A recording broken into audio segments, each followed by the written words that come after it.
नर्मदे हर रेवा खंड की यह महिमा अत्यंत पावन और अद्भुत है। मां नर्मदा केवल एक नदी नहीं, बल्कि करोड़ों भक्तों के लिए साक्षात शिव की पुत्री और मोक्षदायिनी शक्ति है। आइए मैया की इस पावन गाथा के मुख्य प्रसंगों को समझते हैं। 1. उत्पत्ति की कथा। शिव की जटाओं से उदय। पौराणिक कथाओं के अनुसार एक बार भगवान शिव अमरकंटक के पर्वतों पर घोर तपस्या में लीन थे।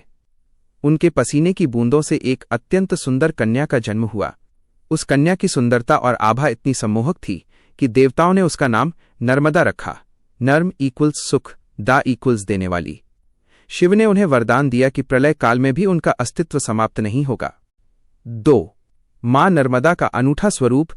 नर्मदा जी के बारे में कुछ ऐसी बातें हैं जो उन्हें अन्य नदियों से अलग और विशेष बनाती हैं। उल्टी दिशा में प्रवाह। जहां भारत की अधिकांश नदियां पूर्व की ओर बहती हैं, नर्मदा अपनी मस्ती में पश्चिम की ओर बहती हैं। लोक कथाओं के अनुसार सोनभद्र से विवाह की बात बिगड़ने के कारण उन्होंने आजीवन कुंवारी रहने और विपरीत दिशा में बहने का संकल्प लिया। नर्मदेश्वर शिवलिंग। कहा जाता है कि नर्मदा के हर कंकर में शंकर हैं। इस नदी से निकलने वाले पत्थरों को प्राण प्रतिष्ठा की आवश्यकता नहीं होती, वे स्वतः सिद्ध शिवलिंग माने जाते हैं। मोक्षदायिनी।